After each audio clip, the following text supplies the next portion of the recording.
de onde que veio Deus?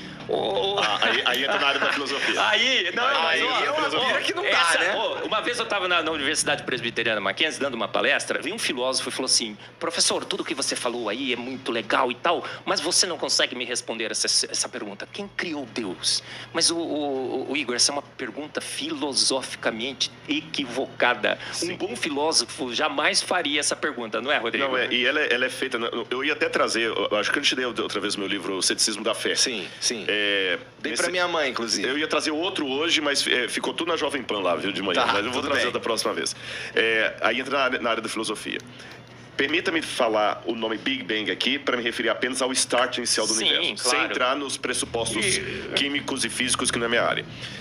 O que havia antes do Big Bang, ou seja, desse start inicial? O nada. É o nada absoluto.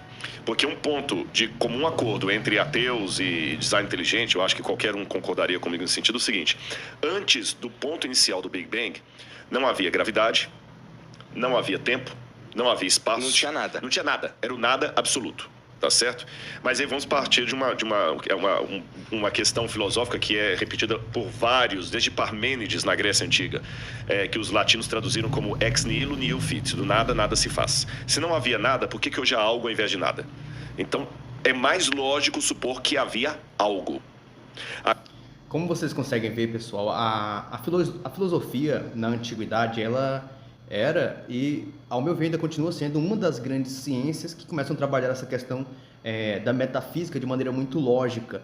E, ao meu ver, a filosofia ela tem esse papel de questionamento. A filosofia, que significa, né, o amor à sabedoria, o amor pelo conhecimento, a busca pelo conhecimento, a busca pelas questões intelectuais, intelectivas, acadêmicas. E o Rodrigo, ele tem formação em filosofia, que a gente sabe. E por isso que eu creio que ele tem uma autoridade muito boa para poder falar sobre essas questões. Porque, por exemplo, você tinha o Aristóteles, com a metafísica de Aristóteles, ele trabalha muito essa questão. Já até falei aqui, ele trabalha demais essa questão do primeiro motor do universo. É necessário, lógico e evidente que o universo precisa de um arquiteto, porque as coisas estão programadas sistematicamente para poder existir. Repito uma palavra do Dr. Enéas que dizia assim, né? Ele dizia: nada é simples. Nenhuma gota de água é simples, pessoal. Há tantos elementos complexos diante daquilo e ao meu ver, e ao ver de muitos acadêmicos, é ilógico falar o universo criou a si mesmo ou o universo não precisa de um criador. É ilógico falar isso. Mas vamos continuar aqui com o Rodrigo Silva. Agora, esse algo que havia para formar tudo que existe tem que ser um algo que não está preso ao tempo, porque o tempo veio depois dele. Esse algo não pode estar preso ao espaço, porque o espaço veio depois dele. Ele não pode estar preso à gravidade, ele não pode estar preso a nada. Então tem que ser um algo que seja, no sentido do nosso tempo, atemporal. Não que ele não tenha um tempo próprio dele, mas esse tempo aqui teve um começo, então ele tem que existir antes. Então ele não pode ser temporal, ele não pode ser espacial, porque o espaço não existia. Ele não pode ter começo, porque ele começou todas as coisas. Então tem que ser, seja lá o ET que fez tudo isso, ele tem que ter essas qualidades. Ele tem que ser Eu consigo perceber que a natureza humana, ela tenta estudar Deus, analisar a Deus de maneira humana. É sempre aquela questão de tentar atrair a divindade a parecer cada vez mais, humanisticamente falando, colocar Deus como uma pessoa fraca. É por isso que quando as pessoas gostam dos deuses mitológicos. Por quê? Porque a essência deles, mesmo sendo divindades na mitologia grega ou egípcia, eles têm aparências humanas ou aparência de animais da terra. E isso faz com que sejam mais parecidos com o ser humano, o antropos.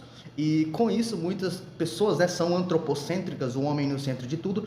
E eu consigo ver que até o ateísmo, quando ele vai tentar estudar a divindade ou a Bíblia hebraica, eles tentam fazer muito essas comparações com os deuses da antiguidade. Ao meu ver, teologicamente, é errado, porque o Deus da Bíblia hebraica é um Deus que nós consideramos monoteísta, é o Deus único. Mas quando nós comparamos com os mitos sumerianos, ali o Egito, ali os gregos, nós vemos que são deuses politeístas. Então é impossível assemelhar um Deus único com tradições que assemelham vários deuses. É ilógico. Tá? ser dotado de vontade, porque ele resolveu fazer tudo. Ele tem que ser um ser que... E outra coisa interessante, a diferença do Deus que a Bíblia apresenta para os outros deuses da humanidade é porque quando nós olhamos para as questões cosmológicas, nós conseguimos ver que os deuses são criados pelo universo. A Gaia, do mundo grego, os Zeus, são deuses das mitologias que possuem pais, que são criados por alguém. Mas quando nós lidamos com o Deus da Bíblia hebraica, nós lidamos com um Deus que é anterior ao universo. E o universo existe. E se o universo existe, tem que haver uma causa anterior ao universo para que possa fazer com que o universo tome forma. E isso é muito interessante, ao meu ver, intelectivo.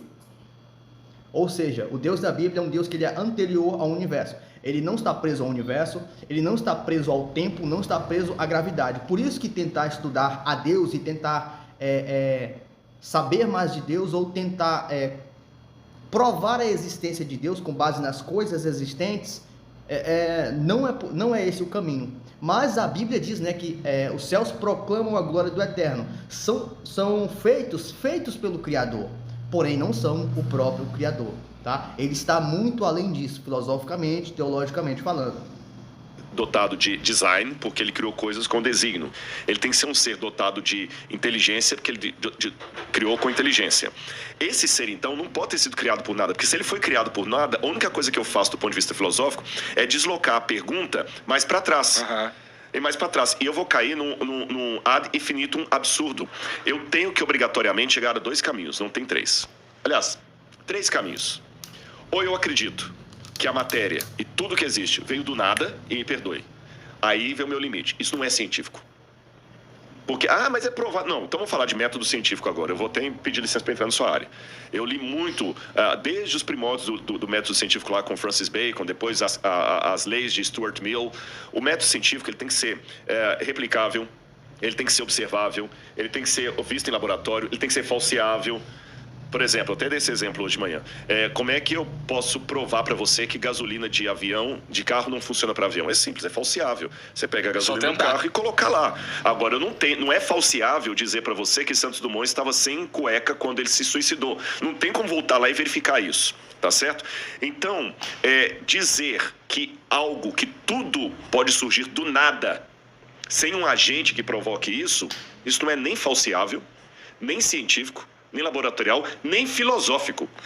Mas nem os caras que pensam no Big Bang como o início de tudo, eu já os vi falando que eles não fazem ideia do que causou o Big Bang. Exatamente, mas só quando eles falam assim, existe uma diferença. Quando a frase, olha as 2 frases. Não faço ideia do que causou o Big Bang. Um agnóstico pode falar isso. Beleza. Você está sendo honesto. Não faço ideia. Mas só dele falar, não faço ideia do que causou, ele já está admitindo que houve que algo causou. E pelo menos ele está admitindo que algo causou. Ele não faz ideia de quem que é. Se é um ET, se é o ET de Varginha, se é o Bilu, se é o Deus da Bíblia. Mas ele admite que algo causou. O problema é o outro, puro, que fala o seguinte, nada causou. O Big Bang aconteceu do nada. Então ele não está sendo, com todo respeito, ele não está sendo científico, porque ele não tem como me provar que coisas surgem de não coisas. Estou falando filosoficamente falando. Por que eu não tenho medo de aparecer um tigre aqui agora e sair devorando todo mundo? Porque não tem como surgir um tigre do nada. Exatamente. Se um tigre não pode surgir do nada, por que aquilo, toda essa estrutura que a gente viu pode surgir do nada? Então eu sou obrigado a trabalhar com uma causa primeira. E essa causa primeira, para ser, do ponto de vista filosófico, uma causa que justifica o surgimento de tudo, aí eu estou usando aqui Aristóteles. Isso é Aristóteles, essa causa tem que ter essas características, ela não pode ser presa ao tempo, ao espaço e tudo mais. Mas se alguém causou a causa, eu só estou deslocando a questão para trás. Aí que eu falei que tem as 3 possibilidades. Ou eu vou cair no absurdo de falar que o universo surgiu sem causa, o que não faz sentido, ou eu vou falar que sempre teve uma causa causando outra causa, eu vou cair no infinito absurdo, que também não faz sentido, porque tem evidências que o universo começou, ou eu caio num terceiro que, para mim, é o mais lógico. Houve uma causa primeira que formou tudo isso, e quando eu vejo as características dessa causa primeira com o Deus que a Bíblia apresenta, eu vejo